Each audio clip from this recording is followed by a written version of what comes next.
Now, shall we give it a few minutes? Caleb and Eric, I'm new to the protocol, or should I just jump right in? Maybe I'll just jump right in, right? 7 o'clock. People will figure out if they catch us midstream. So, folks, I'm Rufus Griscom. I'm the co-founder and CEO of the Next Big Idea Club. And I'm pleased to welcome you to our virtual book launch party for The Cult of WeWork and the Great Startup Delusion. In the spirit of a book launch party, I have here an inexpensive glass of rosé. I hope other people do too. Our mission at the Next Big Idea Club is to connect readers and writers in powerful new ways. And this new series of conversations is one of them that we're hosting about brand new books. And we have, this is really an exciting one for me. We have here today the celebrated authors of The Cult of We, Eliot Brown and Maureen Farrell. Eliot Brown is a reporter at the Wall Street Journal where he covers startups and venture capital. Maureen Farrell is also a Wall Street Journal reporter covering IPOs and capital markets. Their reporting in the Journal apparently helped to hasten WeWork's downfall. I hope to learn more about this. In conversation with Eliot and Maureen, we have Mike Issac. Mike is a technology correspondent at the New York Times and the author of Super Pumped, The Battle for Uber, which was named one of the best books of the year by NPR, Fortune, and Bloomberg. As many of you all know, the rise and fall of WeWork has already spawned books, podcasts, a documentary. But my gut tells me that Eliot and Maureen's book, The Cult of We, will endure as the definitive story of how WeWork unraveled.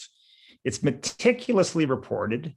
It provides a vivid portrait of Adam Neumann, WeWork's charismatic and more than a little bit unhinged CEO. It skewers the venture capitalists and Wall Street execs who fall under his spell. It's a hell of a good story. So good that a reviewer in the New York Times described guzzling it the way Adam Neumann might gulp bottled water after smoking so much pot on a private jet that flight attendants would reach for their air masks. Apparently, this is a true story. I'm really looking forward to this conversation. We were just chatting before we started about how I think there's something primal in our vicarious enjoyment of the ascent of public figures, and then when they spiral into megalomania in some occasions and lose their tethers on reality, fly too close to the sun, we enjoy every bit as much their dramatic crashing down to earth. Boy, is this a hell of a story. I look forward to learning more about it. So welcome, Eliot, Maureen, and Mike. Thank you for being with us this evening. Thank you so Thanks, much. Rufus. To be here. Thanks. So, thanks so much for having me and I feel very honored to get to interview Eliot and Maureen here. And I'm just going to put the book up at the front just so you can all see it. This is The Cult of We. I remember promoting my book. This is the most important part, so you can see it out there. No, I think, I kind of want to start at a high level for folks who might not have read the book yet, or folks who are kind of aware of, WeWork on the general nebulousness of this being kind of a startup disaster, but also ubiquitous back in the day at some point. But I think for you guys, I'm just kind of curious, what was the point in which you're both first-time authors, I believe, right? Yes. And so what was that? What was the sort of moment, as you were covering WeWork? Eliot, you've been covering not only WeWork, but real estate for a long period of time, I believe, before then, and then moved into tech reporting. Maureen, you obviously cover Wall Street very carefully. When you were wrapped up in the sort of drama of this, at what point were you like, this is obviously a book. There's much more here than what I can fit into the Journal on A1 every day or whatever, while I was cursing you from afar, getting these really amazing scoops day after day. Go ahead.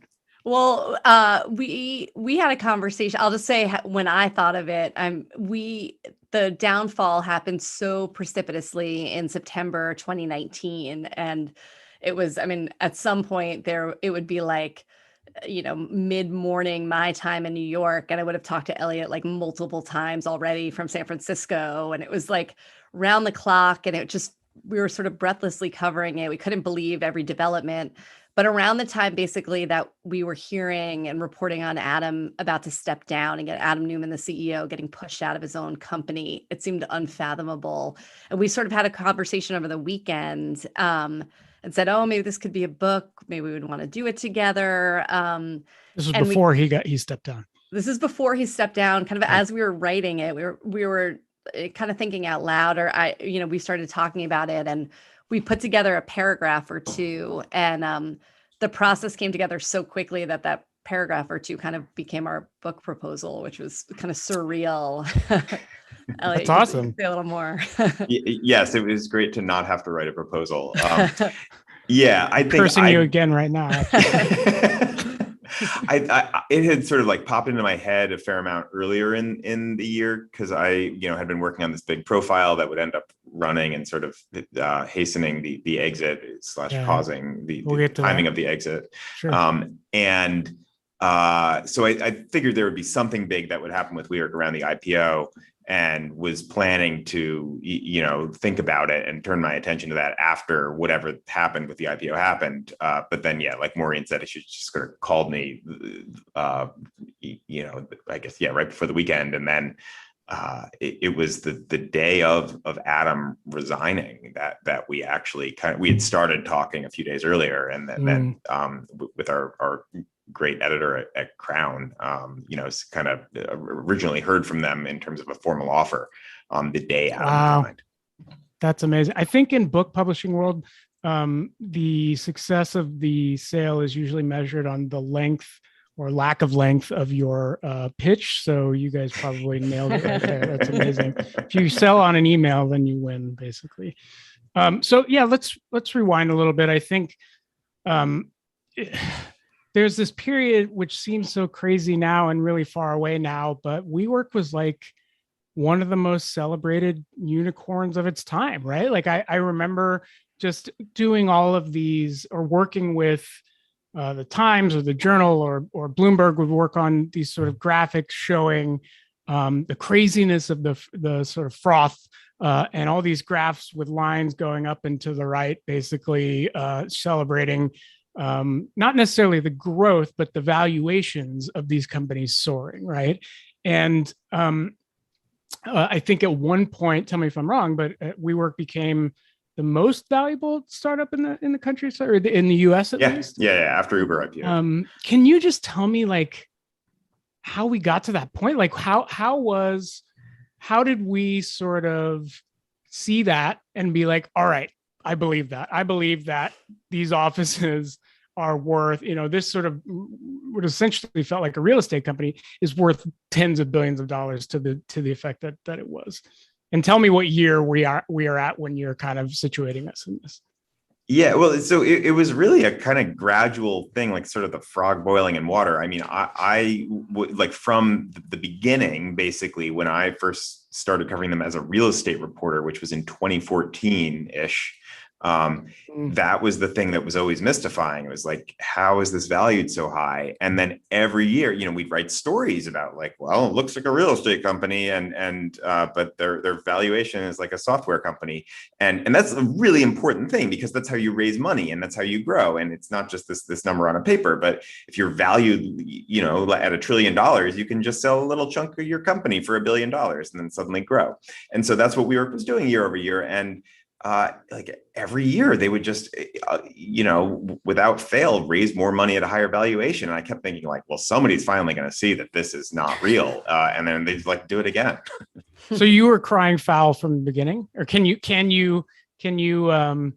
boast that you were? Because not all journalists were. I think a lot of folks really bought into the hype. Without being too, arrogant. You can take it. No. The Journal was, if you look at our record, we got this one. I mean, like in 2014, I think we like did a story. Maybe it was 15, a story on how there were like eerie parallels to the .com boom and a similar company that went bust. And that had a tech valuation, but was really a real estate company. In 2017, the headline on the front page was that, WeWork was a real estate company with Silicon Valley pixie dust. But, again, read stories and then the valuation would go up. And I'll just say when I joined this story, which was later around 2018, it was sort of funny to come to the table because everyone in the WeWork ecosystem was, especially Adam Neumann, the CEO, was obsessed with Eliot, and like, maybe you could talk some sense into him. He's so cynical and he doesn't get it. Oh my God. And we I'm learned actually much quite more of endearing in reality. Your cynicism is endearing. Right? So yeah, we learned much more of that while reporting the book, that he was just like kind of would be fixated because Eliot was the one person sort of crying, like questioning this, and the much of the rest of the media was hailing him as like the next great entrepreneur. Wow, that's amazing. I mean, a lot of this, it's just really funny. We can talk about Uber and stuff later, but there's so much of it where it feels similar. And then, there were maybe a few people crying foul on it, but there was a fervor and just sort of a cheerleading that kind of saw things going up and to the right. And everyone gets sort of swept up in that, Yeah, I just broadly, like that's, I think one of the things that sort of motivated us to do the book was that like WeWork wasn't just WeWork. It was the most extreme example of this kind of craziness going on in Silicon Valley, where everything's about hype and killing it, and everything's a tech company, no matter, even if you're like an ice cream company. And these genius founders who can who like or see the future and can execute. Right. Well, that actually gets to my next sort of thing I'm curious about. And by the way, anyone in the audience, if you have questions, feel free to put them in the chat. We're going to take some audience questions toward the end. But I think Maureen, to your point, the founder seems to be crucial in a lot of this. And I guess I want to, and really this book is really feels like a founder-led sort of story, a founder-focused story, a sort of very character-driven. And I want you to tell us a little bit about Adam, maybe Adam's earlier days, just kind of like what this guy, before he became the dude on the cover of Forbes, and definitely before the dude with the airplane munchie bag or whatever. What was he earlier on? Essentially, like, how did he come into this? Was he a serial entrepreneur? Was this his first big thing? So he was a serial entrepreneur. They were kind of ridiculous. His first companies. He emigrated from Israel. He came in around 2001. He had been in the Israeli Navy, and his sister was a model in New York, and so he came to live with her. He was very excited just to be around celebrities, and we found an old video of him saying how he met Matt Damon in a bar once. Before he left Israel, and was like, I'm going to go to New York and I'm going to like have experiences like that. That's cute. So he came to New York, and his first business was this business called Crawlers, in which he had this epiphany that babies crawl, but their knees must really hurt. So he created onesies with built-in knee pads. And we've heard from people at the time, I mean, he would just go to to retail fairs and kind of captivate parents with these tales of that their baby would be really happy if they bought Crawlers. And he was telling everyone he knew even then that this was going to be like the biggest business they've ever seen. That's amazing. Did not lack ambition from the very beginning. Did he have a kid at that point? Did he have children? He just decided to dive into babyland? He dove into babyland. It was just this idea. He dropped out of Baruch College in New York, where he's studying entrepreneurship, to pursue this grand idea. And eventually he just kind of wound it down, and he met his co-founder, Miguel McKelvey, who was an architect. And they basically came up with this idea of subdividing real estate. They started it in Brooklyn first, an earlier iteration of it. It was called Green Desk. And then even just from the very beginning, from everything we've heard, his ambitions were so grandiose and large, and it worked right away. It was right around the financial crisis. There was tons of real estate that was landlords needed to get someone to use because the economy was in trouble. So it worked immediately, but their landlords in Brooklyn didn't want to scale in a big way. So they started again. They went and decided to start WeWork. They took some money out of the business. They sold it back to earlier investors, to the landlords, and WeWork was launched in 2010. Oh, so the initial version was not necessarily targeted at commercial real estate? I'm sorry if I misunderstood that. Sorry, no, well, it was pretty much the same thing. It was just Got it. called Green Desk, and it was Okay. in Dumbo in Brooklyn. That was sort of their test case in two buildings there, right, Eliot? Two. And then they just decided to go. Had you kept an eye on them from the beginning, just during your reporting, Eliot, or was that, when did they come under your radar? I was going back and had an email from Miguel about Green Desk when I was working at the New York Observer that I ignored. No, I passed it on to an intern. Oh, brutal. But no, I didn't really notice them until 2013 or so, when they were kind of expanding faster in Lower Manhattan. So I think a lot of, it's funny because like a lot of to your sort of point about your email, a lot of ideas or VCs tend to tweet emails from like 10 years ago on the IPO day of a company being like, man, look at the foresight I have on this or whatever, when I got in a seed round of like, whatever, 20 grand. And really no one has any idea what's going to work or not work, in my humble opinion. But I feel like a lot of the times the ideas might be kind of similar, or people are kind of floating around this certain sector, but it tends to be the founder that kind of sticks out a lot of the time, and like VCs might sort of look at the founders. So did I kind of wonder, did Adam like have that? Does he have like a sort of, gravitational pull or natural charisma that made that pitch sort of easier, or what was it about? Or was the idea something that clicked with folks, or what was it about? Was about the whole thing, Yeah. So the first kind of main, standard venture capital tech funding money that he got was one of the best firms out there, Benchmark. That they were early into eBay, famously. They were early into Uber. They were early into Snap, and Adam just kind of had, through connections in the Israeli American community, been told to talk to this guy at Benchmark who was in Israel. And he just talks to him on the phone and like kind of connects over the phone over this like 2-hour call that was just supposed to be a few minutes. And so that guy named Michael Eisenberg, he kind of flies out to New York not that later to meet with Adam, and can like quickly tell that he's sort of checking the boxes for the type of founder that you look for, meaning like he was just this incredibly talented salesman right up front, and clearly had like extraordinary ambition. And so, this is the type of stuff that VCs look at. They're like, well, this is what Jeff Bezos was like, and this is what Steve Jobs was like. So they sort of look for that those phenotypes in a founder. And so Adam had all that, and like, pretty clearly wore off as one of the better salesmen this guy had ever met. And then he sort of brings in the rest of the Benchmark crew, and they come to the same conclusion. I think they also did, to our surprise, like the business, in that at that time, the business was actually profitable, or near break even, which is very rare for a tech business.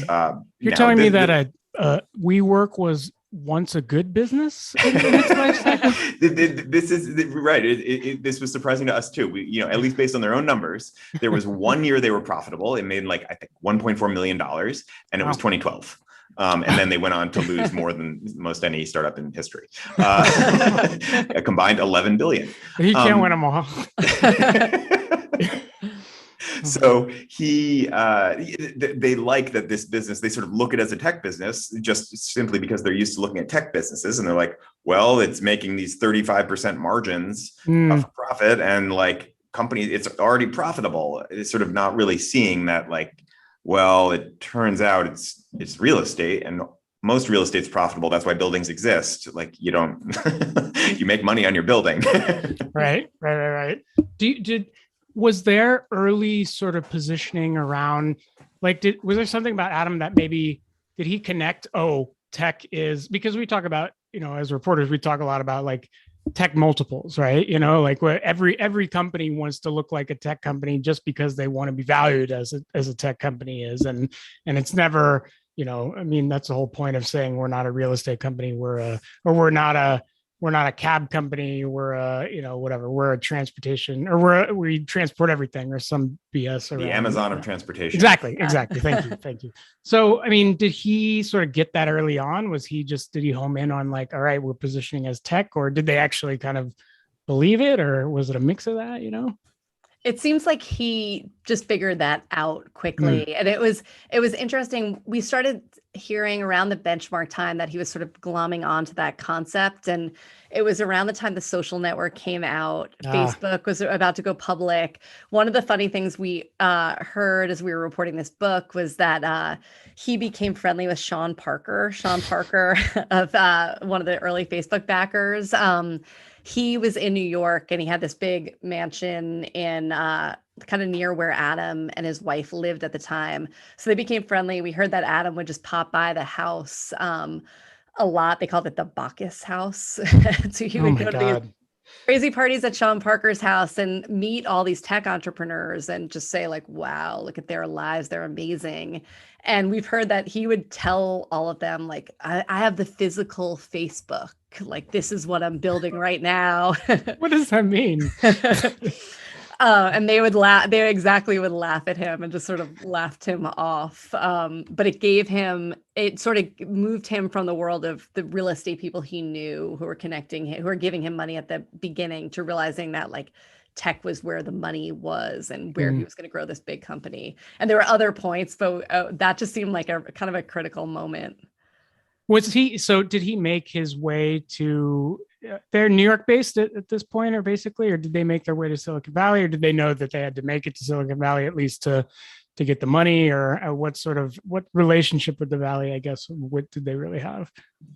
I think they had opened an office, or were opening an office in San Francisco. And that was like the first place to expand beyond New York, which I imagine like money was related to that. But yeah, like his eyes, he had raised money from these kind of New York real estate guys and other kind of random investors. But then I think just realized like, well, venture capital is where this money is. And so the eyes glanced that way. And then he's very his emotional intelligence is just so extraordinary that he just very quickly learns what people want to hear. And so I imagine it did not take him like many conversations with these VCs who often just speak in cliches and are caricatures of themselves to sort of figure out the right words to say. And like innovative, killing it, the scale, and then money, just you say it in a row and money just drops out of a bag.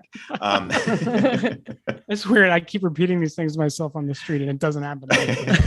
Because if you sort of trace the arc of it, it started as physical Facebook, physical social network, and like the iPhone was about I, but we're about we. But then it became as Uber and Airbnb were ascendant, it suddenly became part of the sharing economy. And it's like, you guys lease that space. If there's anything you can say nice about Uber and Airbnb, it's like their business model is actually they don't own the real estate, or at least the real estate. They leave that to others. So, but yeah, he managed to convince some very smart investors that he was part of the sharing economy. So he gets Benchmark. That's a top tier venture capital firm. That's sort of like its own pedigree, basically, in getting backed. Convinces the investors that, he's the next mini Steve Jobs, or whatever you want to call it. How do, at this point they're growing, right? And to grow, that means expanding rapidly, and sort of, I guess I just wonder what the employee ranks look like at this point. And do they are they also buying into this sort of vision? Like, what does it mean when I'm day one signing up to be a WeWork employee, which I assume means, working in the physical space for a lot of people, at least, and like, how did he interact with these people? Did he have sort of sway over them, or were they just like, this guy's full of shit, but whatever, I'll take a paycheck. It seemed like the arc of his interactions, and like the makeup of the company sort of changed as the company evolved, which I guess some of it's natural to startups, but a lot at the beginning was very much friends and family, which I think, a lot of startups really are. A bunch of his friends from Israel, family members of his and his wife. It all just kind of came together people they knew. And then, I mean, it started to get more, he was plucking people from bigger and bigger roles as time went on. And I mean, he was incredibly successful at recruitment too, just like he was at raising money. I mean, he could convince and captivate people and would bring in very senior people that just impressed people every step of the way. I mean, I guess he came in as his COO and president, but he was the CFO of Time Warner, this guy, Artie Minson, who stayed as the CFO till the failed IPO. And he was just seen as a really like senior tech finance person. He kind of he was able to keep on doing that. So, and then a lot of these people would, as time went on, first be in awe of him, then be very confused as how this company ran or didn't function. But then in terms of Adam's interaction with staff, I mean, there are just crazy stories throughout, but I mean, he was very much, he had a summer camp every summer. It was a ton of alcohol everywhere constantly, but he was very much in the mix of things. And it seems like as time went on, I mean, you start to hear stories of like, he wouldn't interact with staff. He had his own elevator, his own way out. He had this office. He just started to get more and more distant from employees and really not interact with them, only in special forums. So people, I mean, that just seemed like it got more extreme as his as his ambitions and his megalomania, I guess, grew over time. Did they one thing that I think about just in Uber reporting is like there were people who were just like, look, I'm getting a paycheck. And then there were people with this sort of like slavish devotion to Travis and particularly because of the hustle culture and the willingness to go down or to really support an idea and a dream and a vision. And I guess I just wonder, did any of that translate or did Adam have that same sort of appeal or pull over people as well, My sense from briefly covering Uber and largely reading your book was Travis was able to get a little more of a caliber person to really believe in him. I think Adam got people to believe in the vision of WeWork, and like I think he really did convince people that this is not an office-based company. What you're doing is bringing people together and you are making the world a better place. But I think the other thing he did, which is more to why they were so into the company, is like whenever someone would come in and he was hiring them, he would almost take out a piece of paper and be like, here's the equity we're going to give you. Here's what it's going to be worth when we're a $5 billion company. Here's what it's going to be worth when we're a $10 billion company, and sort of just get you to train your eyes on those dollar signs in the future. So I think that was definitely part of the, where people's minds went and why they were so defensive about WeWork. Well, and that's sort of, we talk about the founder a lot. I keep sort of circling back to the founder, but one of the things that eventually comes into play later is a lot of this comes back down to sort of shareholder control, who holds what power, who sort of like has tightened their grip on things, and the willingness of investors to kind of give that power over to founders a lot of the time, and so, I'll let you sort of talk about that, but I guess I just wonder, how much power should, these founders be given in terms of their companies, in terms of how the shares are sort of structured, in terms of what power the board of directors even has over a CEO at some point, like in some cases you can look at Facebook, Mark Zuckerberg is there. He's there until he wants to leave, right? Or you could look at Google, Google's dual class share structure back in the day, and Snapchat and a few others, Uber. And so I guess I just wonder maybe what went into what WeWork's sort of shareholder, structure looked like, and then B, maybe what went into that, and did they do it the right way or not, Well, to start up there, I mean, they did it the right way for Adam Neumann to sort of get whatever he wanted from the company. He did it the right way for himself, not necessarily for the company. But the interesting thing it was against this backdrop of, I mean, Mark Zuckerberg had done it, as you said, Snapchat, Evan Spiegel had gotten like such extreme, what was it? Like shareholders got no votes when they went public. He took it to the true extreme. They also gave him some sort of bonus to take the company public. So he was negotiating into this era, Adam Neumann, where, he would push for more votes per shares than everybody else. And when there was any pushback, he was like, come on, you gave it benchmark. You gave it to Travis Kalanick. Why can't you give it to me? Evan Spiegel has it. There was not much, they wouldn't push back that much. So we've heard in so many ways that he was very obsessed with Travis Kalanick and obsessed with his, and love actually it. On one quick side note, they met in India. They were both, it was that Masa, Travis Kalanick, it was the first time he met Masa, and Adam were the three main speakers. And he was obsessed with meeting Masa and Travis wouldn't really talk to him throughout the thing. We understand he talked to him for like a few minutes, and Adam was kind of upset about that. Oh my God. That's amazing. So he followed Travis's playbook in terms of how he raised money all over the globe, raising more money than almost anybody else. And the founder control that gave him this, control potentially forever had they gone public. The interesting thing, I think, is like he took it to the whole nother level. Travis, would go out and tell potential investors, I'm not taking a single dollar out of this company. I totally believe in it. Give me money, but we're all in this together. Adam Neumann followed the whole playbook, except also managed to sell shares each time. So it's like taking Travis's playbook and then, doing the next thing that was good for him personally, basically. So he took money out each subsequent round, basically, to put it aside. Is that what you're saying? Yeah, he pretty much sold shares. Go ahead, Eliot. Yeah, it was the Series A, the Series B. These are the rounds of venture capital. So it's the first round, second round, third round, fourth round, fifth round, seventh round. That makes sense. But that's something they call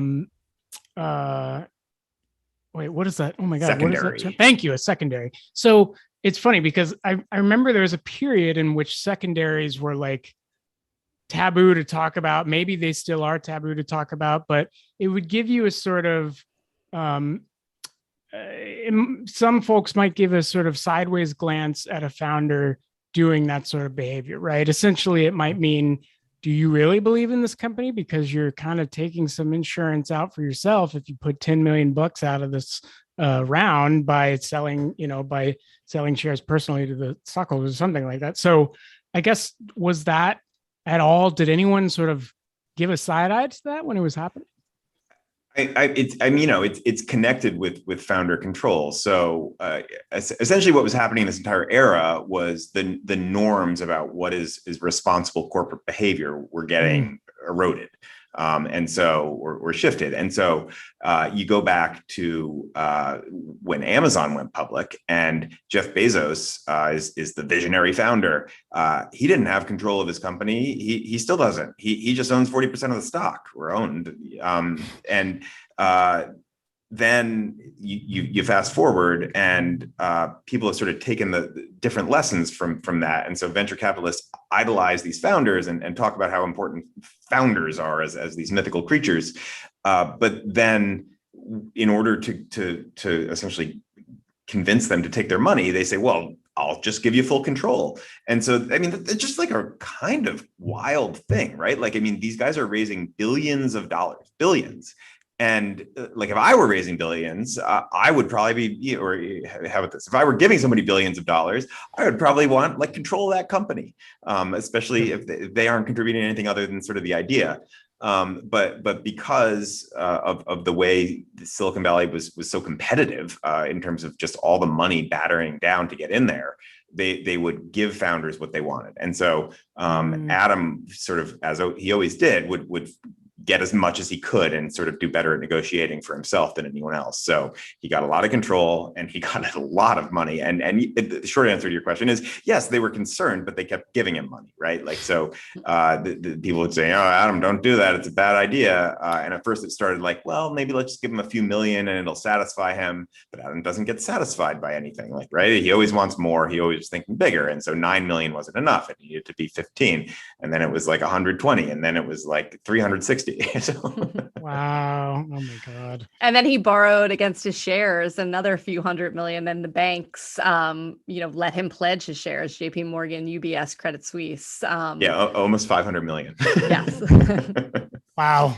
That's actually my next sort of thing I was thinking about. And Maureen, particularly on your part of this, is like, what did due diligence look like in all of this? Like, isn't that a thing? In banker land, due diligence is, all right, before we invest in this, we're going to go look under the hood. We're going to check the numbers. This is a solid investment. We feel fine as JP Morgan investing billions of dollars or whatever into this company. Like, and then all of a sudden, like, no longer that's true or whatever, like, what does that even look like as this is happening, Oh, it was that. It's a great question. And it was incredible what it looked like, which was one example we have is Fidelity came in. One of the principals there, his name was Gavin Baker. He was one of the main investors there at the time on the private side, private and public side.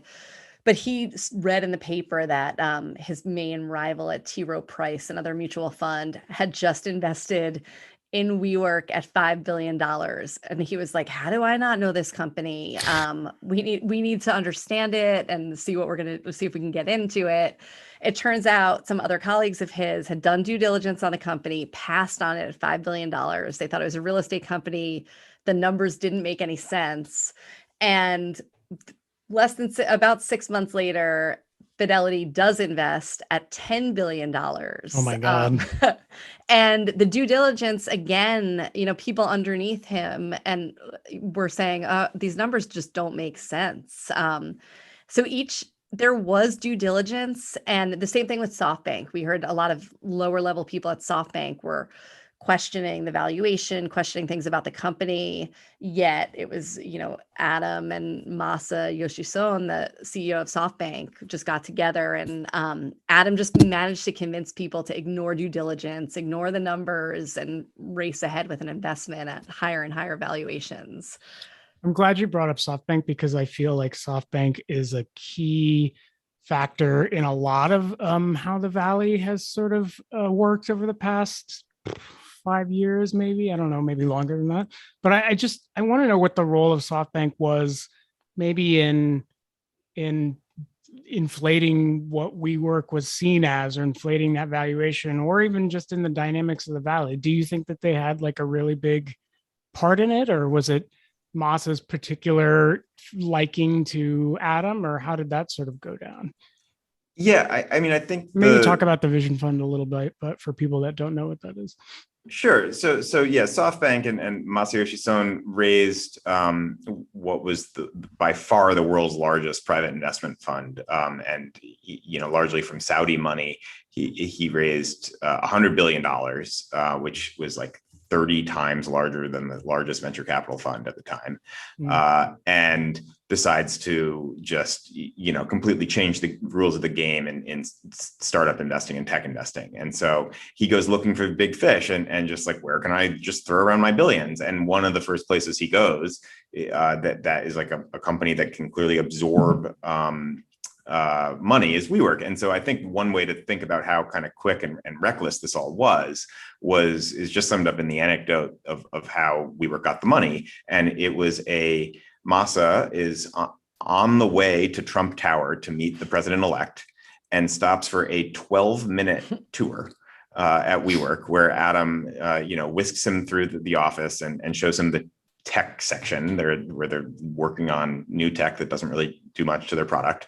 And then he gives him $4 billion, or commits to giving him $4 billion, which is the second largest U.S. startup investment ever at the time. So Wow. and then I guess the other quick anecdote about what sort of happened and how this changed the trajectory of WeWork from going from crazy to far crazier, was that Masa, in a meeting with Adam, tells him this story of, there's in a fight, who wins, the crazy guy or the smart guy? And the answer is the crazy guy, because that's how you win. And so you need to be crazier. And so Adam, like by his own telling, was telling people like, I always thought I was pretty crazy, but Masa says I need to be crazier. And so then he would sort of like dial things up. And they bought a wave pool company before SoftBank. But so after SoftBank comes in, he's like, maybe we should buy Sweetgreen, maybe we should buy Lyft. Let's start an elementary school. And so they start an elementary school, and he starts to talk about living forever. And he wants to, he thinks WeWork should be involved in peace in the Middle East. Oh my God. So SoftBank was really a crucial sort of just like pouring a waterfall of gas onto a pretty crazy fire to begin with. That's so, I mean, Masa, I'm waiting for the book on him, because he's either going to be remembered in history as either a genius or a madman, basically, or yes. maybe both. I don't know, but like, I still don't know where he's going to net out on all this. And now is he raising the second vision fund, or is that still happening, or did that implode yet? I don't even know anymore. The second vision fund is right now just his money and his employees' money. And he's investing it fast and furiously again. Love it. He was not able to raise money from Saudi Arabia, and the big giant like $100 billion one he couldn't do because of WeWork. They saw the implosion and were about to hand over the checks to him and decided not to. But smart. It's still going. So how was, I guess the other sort of thing I was curious about is like how you kind of hinted at this during the secondaries, but is Adam living large? Is he like trying to downplay any of this? Is he trying to be like, look, I'm a responsible, focused founder, and I think I know the answer to this, but I'm a responsible, focused founder, and I'm spending our money wisely, or is he not doing that? Oh, totally. He's put up like for sale 2 of the 8 homes he has. So 8 homes. Oh my God. It became 8. I think they've actually sold. They put 3, at least 3 of them up for sale. But then he bought a $40 million house in Miami recently. So no. Why does this man own real estate when he can share it? One of the sort of crucial points of the story here is WeWork was a mirage as this country's most valuable startup, and it's lost over $11 billion in history, and yet Adam walked away a billionaire. And so, now I think he's having negotiated a couple times pretty successfully to get paid hundreds of millions of dollars to go away from WeWork. In addition to his stock that he owns. So he is, investing in startups, trying to invest in lots of startups. He's buying apartment buildings, and kind of has talked to friends about doing something big on the future of living. But we don't really, if there are specifics, we don't have them. And I think it's at this point more sort of aspirational. Got it. Well, to your, there's some really great stuff in the book about the influence that Rebecca, his wife, has on his vision at some point, and if we call Adam a visionary, then I think Rebecca is a seer of some kind. I'm not sure if I would be one of her followers, but I'm very curious if you could talk a little bit about how Rebecca kind of came into this, how his partner influenced some of the plans that the company had, maybe some of the actions that they did. And just a reminder, if anyone has any questions, I'm going to take some audience Q&A in a little bit. But yeah, just where Rebecca sort of fits into all of this, because she's a great part of the book, I will say. I'm glad you brought her up, because I did neglect it when you're asking about the early years and early days of Adam Neumann. Rebecca Neumann was so critical to that. They met a little before WeWork was founded. She had a very interesting background. She's Gwyneth Paltrow's cousin. She grew up on Long Island and north of the city. And she grew up, she came from a fairly wealthy family with a lot of, she just had a lot available to her, so to speak. I mean, for example, she went to Cornell College for undergrad. And one anecdote that shocked us was that she had a family, someone who worked for her family, move out her some dorm room furniture and replace it her freshman year with family furniture. Sort of everyone at Cornell remembered that story because no one had quite ever seen a freshman just need their own furniture. Oh my God. She really desperately wanted to be an actress. She went out to Hollywood after graduation, and sort of struggled to get into acting, but she did make all these connections in Hollywood beyond her cousin. She was very into Kabbalah, the mystical, like Madonna. Yes, like Madonna. She became friends with a lot of celebrities like Ashton Kutcher and Demi Moore. She would go to their house every week for Kabbalah dinners where they learn more. So she had this network of people that she knew that Adam was, very, when we talked about him coming and wanting to meet celebrities when he came to New York, she had this really amazing group of people she knew. And sort of from everything we heard, he was always wanted money. He always had grandiose ambitions, but I think she just showed him this whole new world that he hadn't quite seen before. And Ashton Kutcher pops up a lot throughout for some odd, they were friends from the very beginning. He met him right away. But yeah, it seems like the Kabbalah, even the very kind of mystical things he would talk about. I mean, he pulled language directly from Kabbalah. And I mean, one of the very famous things about WeWork now, or ridiculous things, was when they wrote their IPO prospectus, the regulatory documents to go public, that one of the things they said was to elevate the world's consciousness. That was such a good day when that hit the internet. It was so much fun. I was in the middle of book stuff, but someone from Uber texted me. They were like, "You have to go read the WeWork IPO prospectus." It was the most insane shit I've ever seen. How does that get out the door? How do bankers let someone print that? And this was during the time of the IPO before SPACs, where you could where there was more due diligence, right?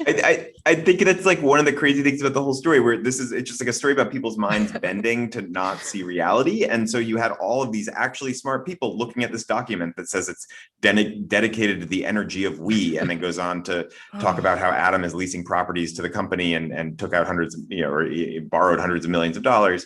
And the company is just this bonfire of cash, and people are like, yeah, this is a pretty good S1. I bet the market's going to go for it.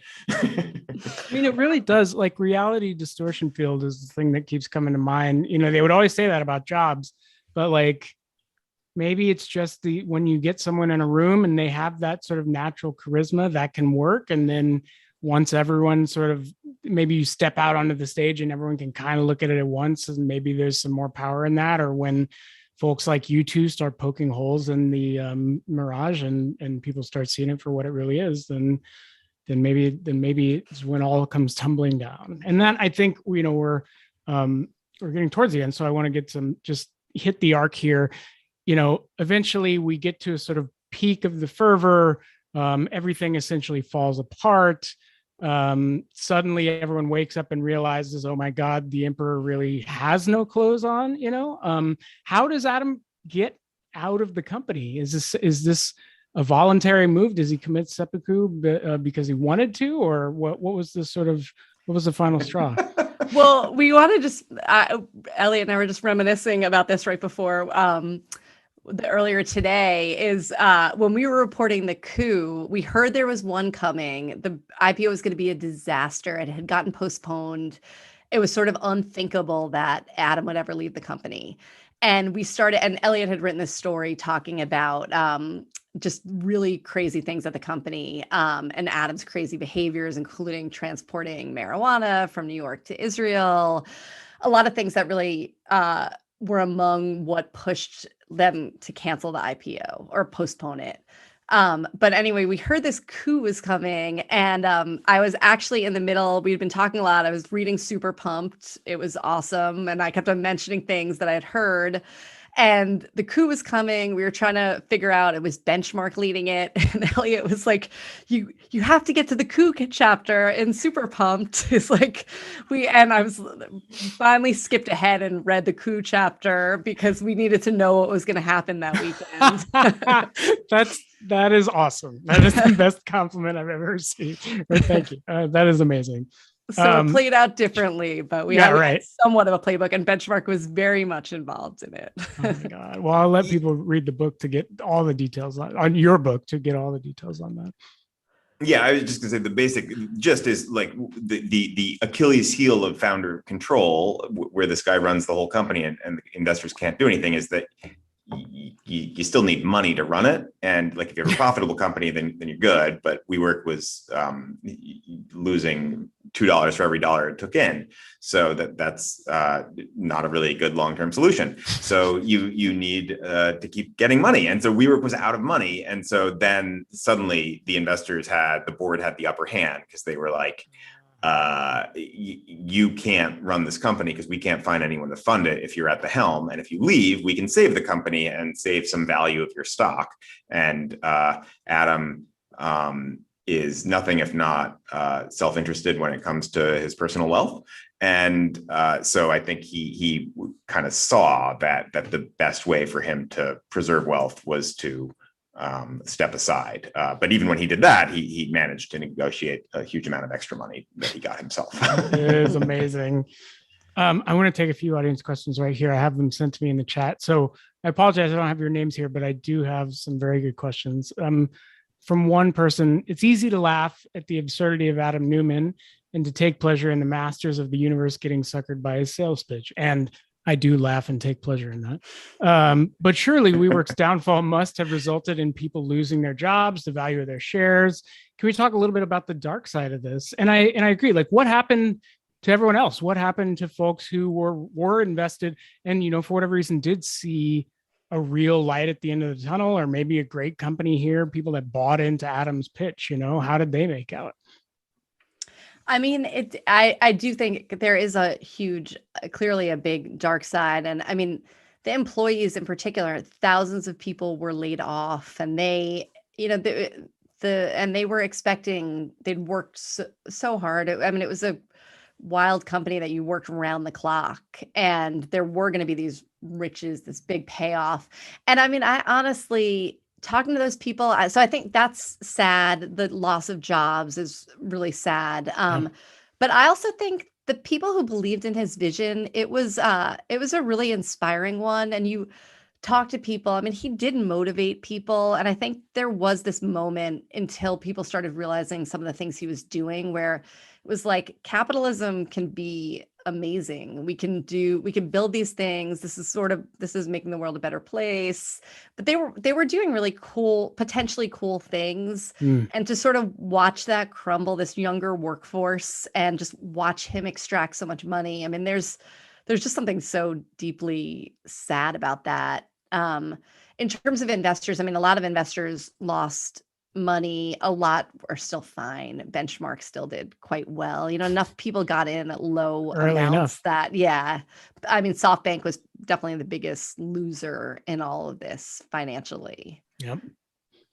No, and I it's funny how you can get in as long as you get in early enough, you can bet on a real stinker and still come up in the black, basically. I like this question a lot. It's hard not to read your book and wonder about how gendered the startup world is. It feels like doors fly open for attractive, charismatic, broy dudes, even if their ideas are totally flimsy. Do you think a female founder could have flown as high as Adam did? Never. Yes. No. Right. Yeah. I mean, I think, intentionally or not, the startup funding world just really looks at these signals for what makes a good founder. I remember I asked an early investor in Robinhood, I was like, well, why do you do that? You know, this is one that it probably was wrong about being that skeptical about, but it's like, what's all the hype about this company? Why is it so great? And he's the team, they're just amazing when I found them. I was, well, what was amazing about them? And his answer was, they both went to Stanford. So I think like you just look for these things that you know are going to be successful, which is why the same reason why we were talking about why these founders get control. It's like, well, they do a lot of things like Steve Jobs, and Steve Jobs was a man. So I think there's a huge amount of that. The huge amount of the people who give the money are men. And then a huge amount of people at these companies, WeWork included, in the leadership roles are men. So yeah, I mean, given a huge amount of this is, as far as we can tell, is not based on sort of merit and metrics of business, but just selling. The salesmen are men. That's deeply depressing. Do you think, just semi-related, do you think could WeWork have actually worked under a different leader? Like this is the other sort of question, and it got to me in the beginning when you were saying that at one point this was a profitable business. Like, was it the fact that they decided to scale wildly, you know, and pouring money? Like this is what kind of Silicon Valley does to every, or really venture capital does to every idea, which is just, this might be a great idea. Let's fucking supercharge it by dumping a whole basket of money on it, right? Like, is there a version of this where maybe they didn't take VC or took it more responsibly and made it work out in the right way? You know, like, I don't know. I mean, I think so. Maybe Eliot and I might have different answers to this. I do think, or even, you know, every step of the way, not taking quite as much, not pushing quite as far. And I mean, you also have to think, I mean, and I think we get at this a lot in the book. I just keep on wondering, it's like, what if people just stood up to him along the way? You know, what if the board of directors just kept him from, you know, really held him responsible for some of the things he was doing, pushed back? What if they voted against I mean, they basically abdicated their duties and said, oh, we handed him over control. Senior executives, it just seems like he's a vision.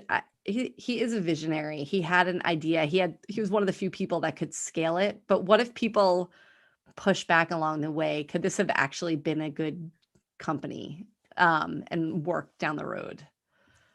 I guess I'd just add that I always was from the beginning and continued to be confused why it took venture capital at all. I mean, the point of venture capital is to build, you spend money to build something that you need to invest in, and then you know, that you need a few years runway, and then you make money and huge profits later on. But this just doesn't fit that profile at all. This is like, it used to be in the world that you had normal businesses that didn't take venture capital. They could use things like debt. And in fact, if you look, I mean, WeWork today, you know, is a real business. They need to fill up their offices because of the pandemic, but there's for decades, there have been others that do the exact same business model, and they can be profitable. It just, when you're growing at 2 times, you know, 100% a year, and you're buying surf pool companies and jets, like that's a good way to not be profitable. So I think, and there's actually, you know, there's a longer answer, but if you look back, there were 20 years apart, 2 other kind of Adam Neumanns before him that did the exact same thing, thought they had revolutionized something by coming up with this brand new idea for office space that was something bigger than it was. And then both went nearly bankrupt or bankrupt, and then reconstituted as real estate companies, and, you know, are growing. You know, Regis, the biggest of them, grows at a more modest rate and is profitable because it's a business that like can work. Maybe the lesson is to not grow or not expect tech multiples, and maybe steady, slow growth over time is a good thing. Maybe we should all be just investing in like mutual funds at some point instead of like VCs. I think this is more of a process question that I'm actually interested in too. Not that I'm not interested in these other questions, but Eliot, you're based in San Francisco. Maureen, you're in New York. Presumably you both wrote this during lockdown, during the pandemic. How did that work? You know, I mean, I think I talked to you a few times during this process, Eliot, and sorry, my dog just lumped down on the floor. And you definitely were going insane, but did that sort of happen cross country? How did you guys do it? Was it a lot of Google Docs? It was a hardcore like Google Drive, a million Google Docs. And I actually left New York. Eliot came to New York during the pandemic. I left New York, came up to Massachusetts just to get some more space at my in-laws' house to homeschool our kid or, remote school our kids and have room to work. But I guess the big thing during the pandemic that struck me is at first it seemed so, I was so worried that we weren't going to get to meet all these sources in person. And it wound up being that we didn't clearly, they were all by phone, occasionally by Zoom. But I found that a number of people said that they were not sure if they would talk to either one of us, but decided to because they were home and bored and like very reflective during the pandemic. So there are people who, we might never have spoken. I don't know. I wound up talking to for hours and hours. Like some people just had a lot more time on their hands, and it definitely helped us with our reporting more than hurting us.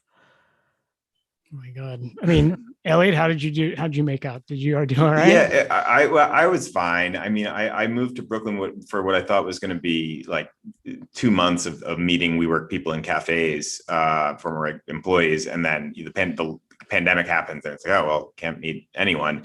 But I was hunkered down in my house there with my friends and cousins. So it was actually kind of, I don't know, I kind of liked it better than being alone in San Francisco. And I love New York. So the pandemic was great, Oh, right on. That's no, I think it actually gave, I would much rather have been writing a book in the pandemic than sort of doing day-to-day journalism. Like we were talking to each other and it's like, this would just be so stressful to cover.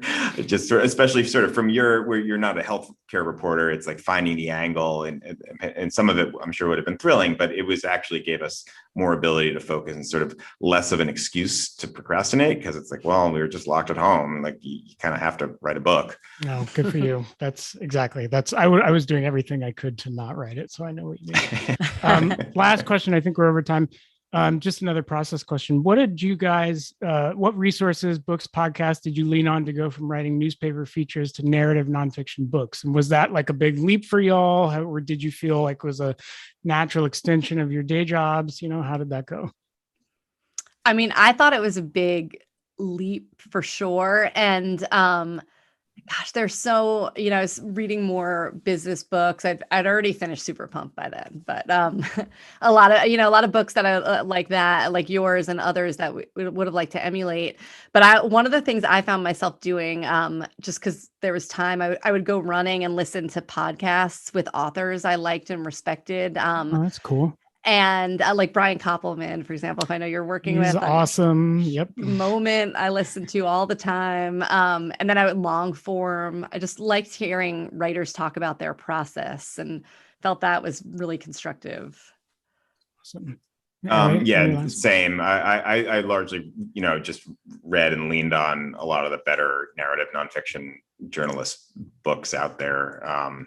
About business and Barbarians at the Gate. And one person who was really helpful to us with this was John Hellier. He was the co-author of Barbarians at the Gate about RJ Nabisco. And then our sort of agent and Eric Lupfer and our editor, Paul Whitlatch, were both jungle guides in this, just sort of teaching us. It's like, no, it's like a movie. You have to like describe these scenes like they're cinematic. It's like, oh. Right on. And stop using so many like finance terms that no one, everyone's going to. Editors are good for de-jargoning your books for sure, for everything. Thank you both. This has been super fun. I really, I love the book. I want everyone to get it. The Cult of WeWork, Adam Neumann, and the Great Startup Delusion. Eliot Brown and Maureen Farrell, thank you so much. And I'm going to turn it over to Caleb, who will wind things down for us. Thank you so much. Thank you all. This has been so great. Pick up a copy of The Cult of We, pick up a copy of Super Pumped. They're kind of an amazing 1-2 punch to read. And Eliot and Maureen have done something really special for us, which is they've summed up The Cult of We, the 5 big ideas from the book, which you can listen to within the Next Big Idea app. So download that wherever you get your apps. And I just want to thank again, Eliot, Maureen, Mike. This has been really, really fascinating. So thank you all. Thank Awesome. you. Thanks, everyone.